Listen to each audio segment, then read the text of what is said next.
Welcome back to another episode, a special episode of Rick's Real Guitar Talk. We're talking to Sir Rick. Yeah. Musician, former singer with Rob Bass. Yeah. And we're asking him some questions as he shares his anecdotes with the world. Sir Rick. Yeah, man. Question I have for you for the night. This is a special night. This is a night where we're going to get into your second part of the love. Oh, shit. We talked about before the love. Heartbreaks, setbacks, lost loves, love gained, whatever you want to call it. Yeah. Well, here's a question for you, Rick. You mentioned about your heartbreak right after high school. Mm-hmm. There was another one, because I remember you mentioned that you had a set of kids with this woman and she left and you had to get over it. You were on mama's couch sucking your thumb. She made you get up and she said, get up. Move on with your life. Well, you said there was another one.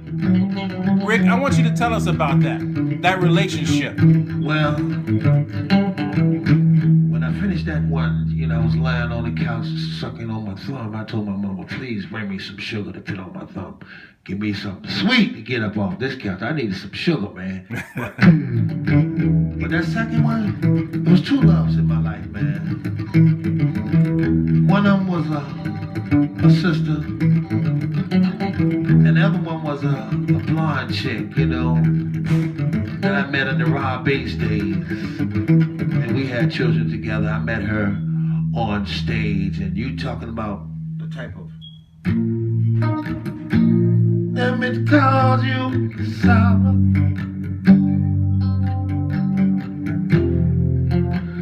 Let me call you pain. Wow. Only one time, see you laughing. I only wanna see you laughing in the purple rain, purple rain, purple rain, purple rain, purple rain.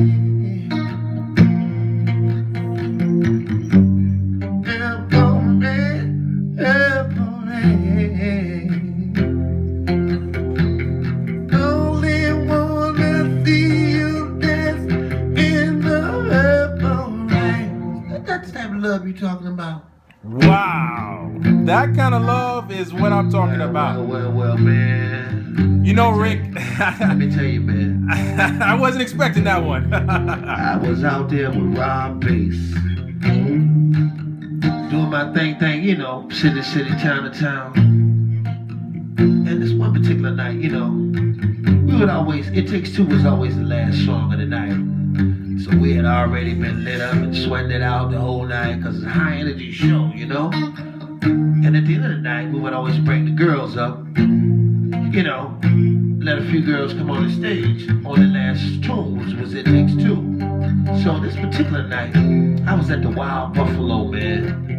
And I saw this little cute blonde chick, green eyes like a cat, you know what I mean? And she caught my eyes. So that particular night, the bodyguard wasn't really letting her up, the bouncer, So I said, look. I looked at her, she gave me that look. And I said, yeah. And I told her, I said, my man, no, let that one right there come on up here. Because I wanted to see who she was, you know what I'm saying? And so when she approached the stage, we was dancing on It Takes Two and rocking that out, And from there, man, it was history. History in the makings. So, we hit it off real good. To the point where we actually had 2 children together. And I brought her to the East Coast, because she's from the West Coast. She was from Seattle area. And I really love that woman. That was I would say my second love in my life, Never been to hurt her. Never wanted to hurt her. But you know, after we had children and everything, musician man, he slip and dip. You know what I'm saying? Cause I already been living that slip and dip life before her, and I kind of slowed it down though when she came into my life. Only immediately, at least enough we had 2 children together. You know, I love my children. I only had 1 daughter in my life, and that was with her. And I had a son with her. And my son, man, he was the type of kid that had the most energy of all my other children before him, you know. I mean, this cat would get up in the morning and zoom, zoom, zoom, zoom, zoom, zoom. All day. All day long. You know, I'm gonna tell you a funny story about him. I bought him one of these 4-wheelers, you know, at that time, the Ninja 4-wheelers, the big one, you know. And we lived in a courtyard setting where he could ride it around inside the courtyard. I felt safe about that because, you know, it was pretty much a secured area, you know what I'm saying? For a kid. And he would be out there playing with the kids, and all the kids loved him because he the only one that had this, you know, this riding machine. So everybody drew to him, you know, he was cool. And one particular day he was out there playing. This kid had so much energy, man. He had about 7 other kids. They were a little bit older than he were. Like, maybe the oldest one was out there, maybe 8, 9 years old, you know. He was like about 6 at that time. Anyhow, next thing you know, I look out the window, because I used to keep an eye on him, you know. Looking out the kitchen window or just peep out there, make sure everything was all right, you know. He was out there, he was playing with these kids, man. Next thing you know, I looked at him. All these kids had kind of piled up and fell on him, you know, on the concrete. And so it put a big knot on his forehead. I mean, a huge knot. It scared me. It put a knot so big on his head. So I was thinking I got to take him to the hospital. You know what I'm saying? But then I looked at it, okay, it looked like I put something on it to see whether, you know, whether it's just a knot and then, you know, it was just a little swelling where I could bring it down. Anyhow, this cat was so energized, man. He would get in the house, was staying there with me for 2 minutes. I said, man, no, you can't go back outside and play now. He still want to go outside and play, nose sweating, head swollen. He wanted to go right back out and get into action again. He was a match. He didn't let that stop him, Bob. No, man. He ain't want to stay in no house. You got to be kidding me. He tell me I got to stay in the house the rest of the day after this. He told me he was all right. I want to go back out there, but I said, no, you can't go back out there today. You know, you got this big knot on your head. You ready to still go back out there till I'm playing again? He ain't care nothing about that night. Wow. Anyhow, so I made him stay in the house. I had to. And he was just like a ball of energy, man. So, you know, it's no wonder that I knew he was going to be something special because he had too much energy. Yeah, energy like that turns into creativity. Yeah, man. I knew it was coming. Anyhow, my daughter, that one now, my only daughter, I nicknamed her Snick Snack. You nicknamed her what? Snack. Snack. Yeah, Snicky Snack. Wow. Because she was one. What was the meaning behind that? Well, Snick Snack. You know, when you eating your plate and you turn your head, Snick's not gonna take a bite off. So you look back, that's a chunk taken out of that piece of chicken or something. You see what I'm saying? Snick's not gonna take a bite. She'll take a bite, huh? Yeah, Snicky Snack. Don't turn your head, huh? Don't turn your head. Snicky Snack gonna take a bite. So I named her Snick Snack. You know, it's a nickname. That's called a Snicky Snack. Snick Snack. And cute as a button, man. You know, had a kind of mother slanted eyes, but beautiful girl. But anyhow, after, you know, I still had a little jig and jag in me, I did some things maybe I should have done, you know, in retrospect. But not that I didn't love their mother, you know what I mean? So at that time, she wanted to leave. I know she seemed like she was missing the West Coast, you know, because that's was her homeland, you know, that's where she was raised. So I kind of understood that in some ways. So I figured, okay, she wanted to go out there for me. I said, all right, she's going to take the kids, but I almost was not going to let her take the kids with her. So you go ahead on out there and, you know, see how you feel. You know, maybe she'll calm down and, you know, everything will be all right. So I made the decision. I said, okay,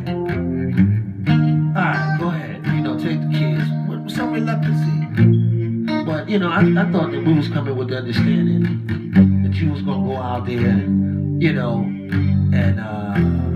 we still gonna have this relationship. And I figured let her cool down a little bit, and we're gonna be all right. You know what I mean? But that's the kind of impression that she gave me when she left. When she got out there, she was still upset. I figured, okay, you ain't calm down yet on this thing. And next thing you know, she cut off communication, man. Even with my mother. So I couldn't believe that she did that. But, now, hold on. Ho. So you're saying that she left, and then she cut off all contact. Yeah, after about a month of being out there, she cut contact off, even with my mother. You mean you're talking about phone numbers disconnected and all that? Phone disconnected. Next thing you know, we getting phone number been disconnected or changed. I think it was at that time. It had been changed, and so I figured, okay, man, she'll calm down. You know what I mean? Because I knew we had love. I definitely loved her, and I felt she loved me too. We had 2 children together, so I didn't figure, give her a little time, she'll be alright. You know what I mean? But one thing kind of led into another, and I thought she had been in contact with me because she knew where I was, but I didn't know where she was. You know what I mean? Yeah. And so it never happened. So now I'm thinking about bringing the law into this. You know what I'm saying? Uh-oh. Because now I'm thinking, damn, she don't kidnap my damn kid. You know what I'm saying? But yeah. I didn't want to really bring. Well, actuality, that is considered kidnapping. Yeah. When any parent takes the children away without having to get communication ability, that's really what that is. Yeah. So what happened was, because I had some run-in with the law, from childhood, and for a black man, you kind of stay as far away from the law, man, as possible, whether you're on the right side of it or the left side or the wrong side. You understand what I'm saying? That's for sure. I just don't think it's going to be your friend for some reason. No. So, for me, I just was I didn't want to get the mother in any trouble on top of that, too. I wasn't thinking with the evil eye with her, because I thought, things were going to pan out, it was going to be all right. But she seen it. She kind of held this thing for a long time. It was 16 years that passed by. The only reason why I did find her after time slipped by was through this modern day media. You know what I'm saying? When the media first come out, I had no idea that. You know what I'm saying? It was just new technology for me. You know what I mean? And really I didn't have a whole lot of interest in it, to tell you the truth. I'd rather sit play my guitar, play my keys or something, you know what I'm saying? But I eventually tracked her down. And she, amazingly enough, she still was hiding on me because her page didn't have a picture on it. Page had a building on it. And I just took a chance at going into that page in hopes of finding her. And so when I strolled to the bottom of the page, there was a picture of her as a little 4-year-old girl, and I recognized her. So that's how I actually got in contact with my kids after all these years. Now, did you get in contact with your kids? Or no, she still said that, she wouldn't let me get any type of contact with him, even though they had moved out on their own as a young age. I was surprised with that. Because usually kids hang around a little longer, But they had moved out, so I was a little shocked by that one.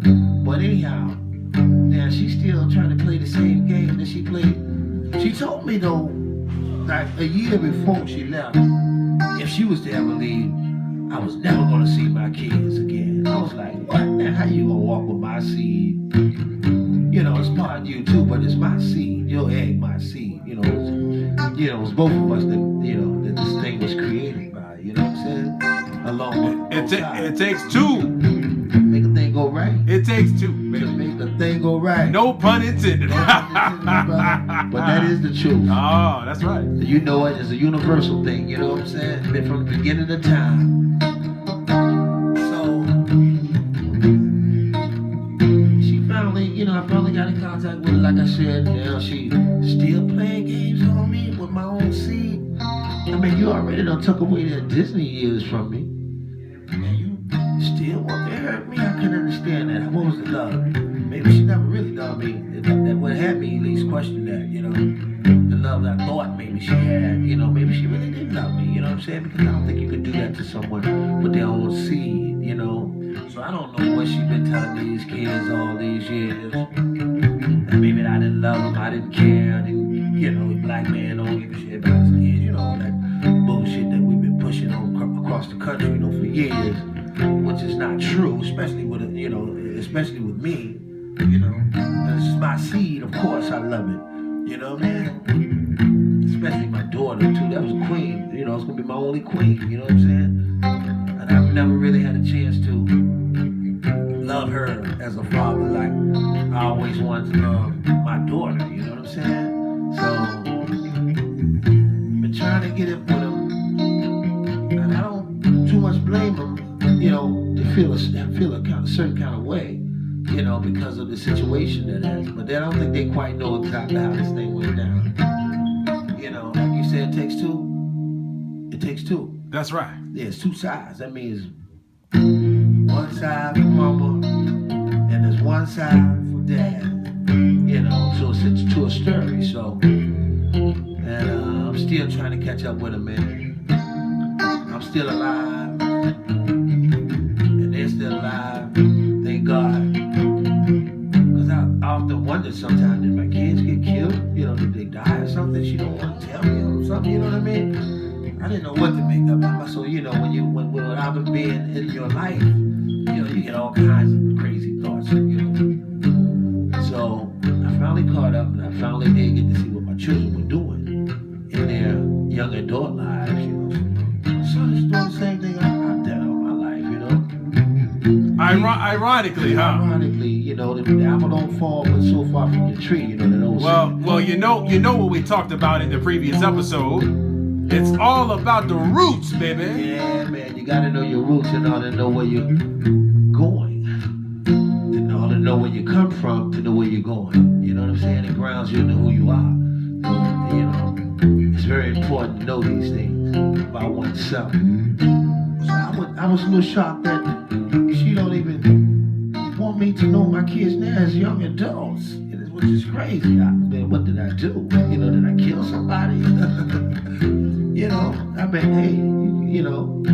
So it was a little crazy for me to see that she's still holding this, my infidelity over my head like this, you know, and she'd rather me not know my children, my seed at all, you know, when they are my flesh upon my flesh, you know, my blood runs through their veins, my DNA, you know what I'm saying?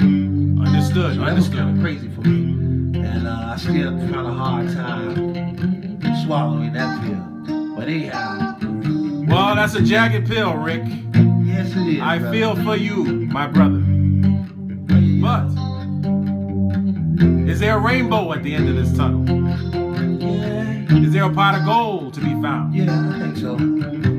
What is the outcome? What do you think, Rick? How will this end, my brother? I think that we're gonna, you know, the universe has a certain way of, algorithms of the universe have a certain way of bringing things back into full fruition, you know what I'm saying? And I know the Most High is gonna shine down on all of us.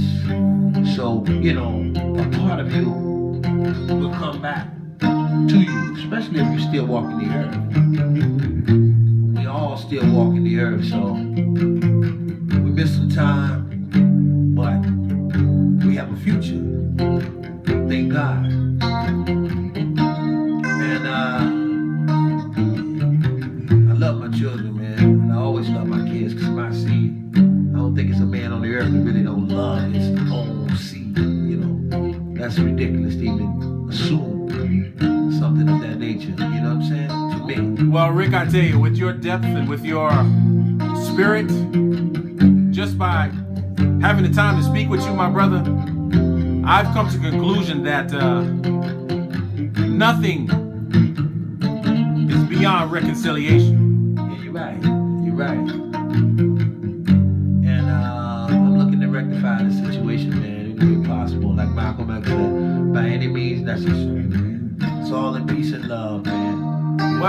Well, Rick, the universe has created something called Rick's Real Guitar Talk,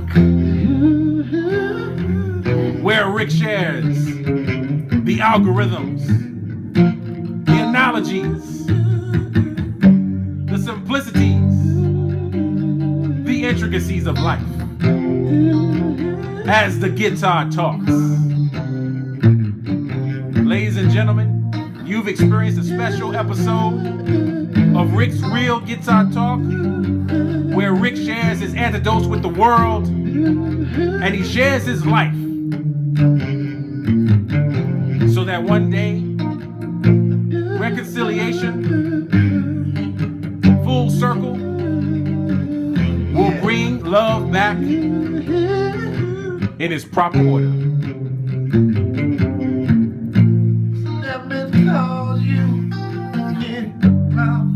This is the nephew signing off of another episode. Only one time, see you laughing. Looking forward to many more. Yeah. We hope you've enjoyed tonight. Only wanna see you dancing in the purple rain. Signing off. Purple rain, purple rain. Purple rain, purple rain. Purple rain, purple rain.